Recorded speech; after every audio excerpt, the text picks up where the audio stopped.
அன்றாட ஆன்மீகம் நிகழ்ச்சியில் உங்களை சந்திப்பதில் மிக்க மகிழ்ச்சி. உங்கள் அனைவருக்கும் எனது கனிவான பணிவான வணக்கங்கள். அன்றாடம் வாழ்க்கையில் ஏற்படுகின்ற அல்லல்களை துன்பங்களை அகற்றி வெற்றிக்கு வழிகாட்டும் வகையில், நமக்கு ஆனந்தத்தை கொடுக்கும் வகையில் ஆன்மீகம் பல வழிகளை எடுத்து காட்டுகின்றது. ஆன்மீக இலக்கியங்கள், ஆன்மீக கதாநாயகர்கள் நமக்கு பல வழிகளை காட்டுகின்றார்கள். அதை பார்க்கறச்ச நமக்கு சாதாரணமாக இதை ஃபாலோ பண்ணாலே நமக்கு வெற்றி கிடச்சிருமே அப்படிங்கிற ஒரு திட நம்பிக்கை ஏற்படுகின்றது. அதை எடுத்து காட்டுவது தான் இந்த நிகழ்ச்சி. இப்போ பாருங்கள், நம்மளுடைய லைஃப்பில் பல மக்களுடன் பழகுகின்றோம். அது அலுவலகமாகட்டும், சொசைட்டி ஆகட்டும், வீடாகட்டும், நகரமாகட்டும், தெருவாகட்டும், எங்குமே பார்த்திங்கனாக்க பலவிதமான மக்கள் பழகிறோம். அது சாதாரணமாக நடக்குது. சில பேர் பார்த்திங்கனாக்க ரொம்ப ஹெல்ப்ஃபுல்லாக இருப்பாங்க. நமக்கு என்ன வேணும், நம்மளுடைய தேவைகள் என்ன, அதை பார்த்து நமக்கு செய்து கொடுப்பாங்க. நம்மிடம் மிக அன்பாக இருப்பார்கள். நம்மகிட்ட ரொம்ப கருத்தும் கரிசனமுமாக இருப்பாங்க. இன்னும் சில பேர் கண்டுக்க மாட்டாங்க. நம்ம வணக்கம் சொன்னோம்னாக்க போனால் போதும் திருப்பி வணக்கம் சொல்லுவார். நம்ம அவங்கள பார்த்து சிரித்தோம்னாக்க போனால் போதும் ஸ்மைல் போடுவார். அவருக்கு ஏதாவது தேவை இருந்துச்சுன்னா நம்மகிட்ட வருவார்.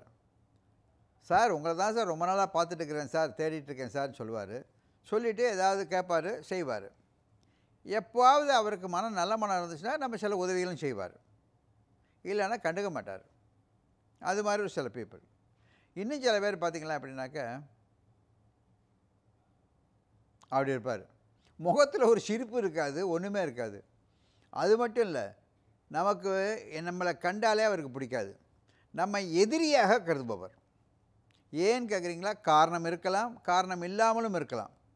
இந்த முதல்ல சொன்ன பாருங்கள், அவருக்கு காரணம் நம்மகிட்ட விரோதத்திற்கு காரணம் இருந்தால் கூட நம்மிடம் தம்பி இந்த மாதிரி செஞ்சீங்களே, நியாயமாக செய்யக்கூடாது தம்பி, இனிமேற்பட்டது செய்யாதீங்கன்னு சொல்லிட்டு போவார். இவர் நம்ம ஒரு தவறும் செய்யாத போது நாம் ஏதோ தவறு செய்தவற்றாக மனதிலே கொண்டு நம்மளை எதிரியாக கருதுவார், நம்மளை கருவுவார். இது 3 விதமான மக்கள் நம்மிடையே நடமாடுகின்றார்கள். நாம் இவர்களிடையே நடமாடுகின்றோம்.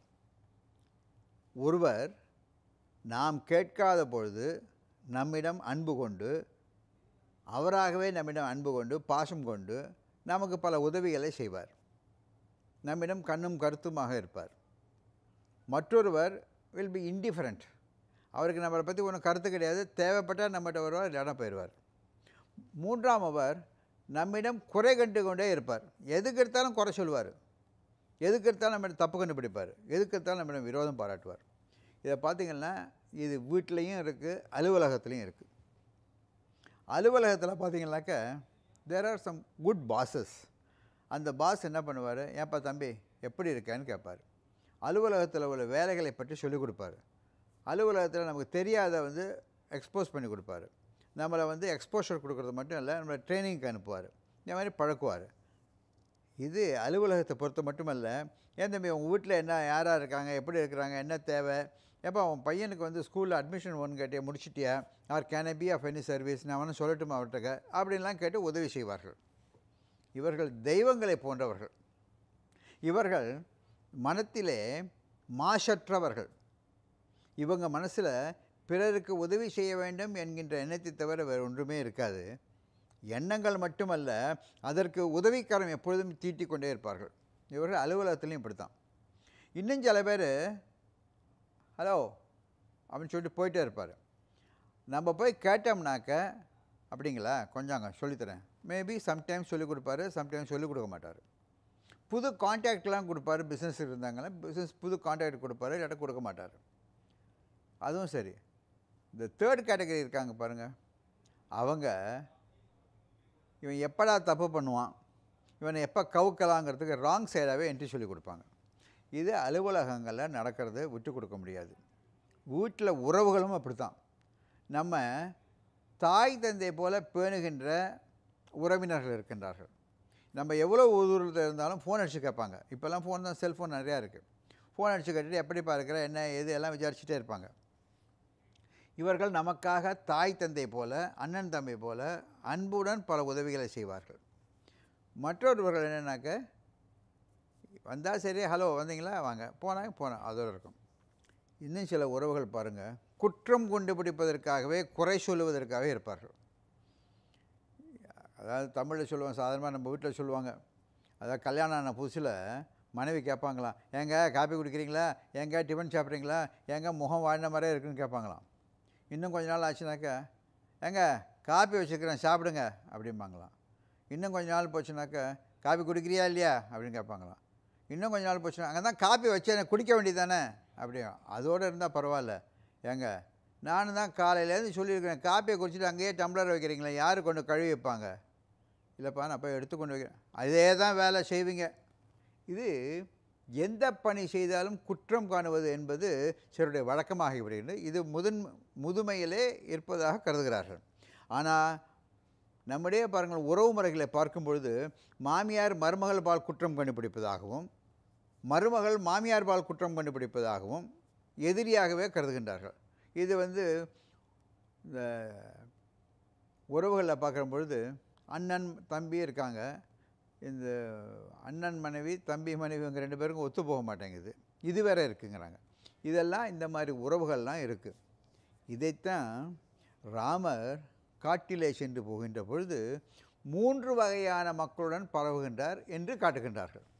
ஒன்று ரிஷிகள். இந்த ரிஷிகள் என்ன பண்ணுவாங்க, லோகா சமஸ்தாக சுகினோ, உலகம் தழைக்க வேண்டும், உலகம் வளர வேண்டும், மழைகள் பொழிய வேண்டும், பருவங்கள் சரியாக இருக்க வேண்டும் என்பதற்காக யாகம் யஜ்யம் செய்கின்றார்கள், மந்திரங்கள் ஓதுகின்றார்கள், வேள்விகளை வளர்க்கின்றார்கள். இவர்களுக்கு யார் பேர்லையும் எந்த விதமான விரோதமும் இருக்காது. உலகம் வளர வேண்டும். இது ராமர் 10 வருஷம் போராடல, காட்டுக்கு 14 வருஷம், 10 வருஷம் இந்த ரிஷிகளுடைய காலத்தை தள்ளுறாரு. பூரா ரிஷி. அப்புறம் தான் அந்த குரங்கு கரடியெல்லாம் வருது. அது வரைக்கும் ரிஷிகளுடைய தண்டகாரண்யத்தில் ஆசிரமத்தில் காலத்தை தள்ளுறாரு.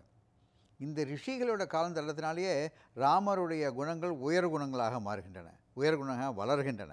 ஏற்கனவே உயர் குணம் உடையவர், அது உயர் குணங்களாக வளர்கின்றன. ரிஷிகள் என்பவர் இவ்வாறு.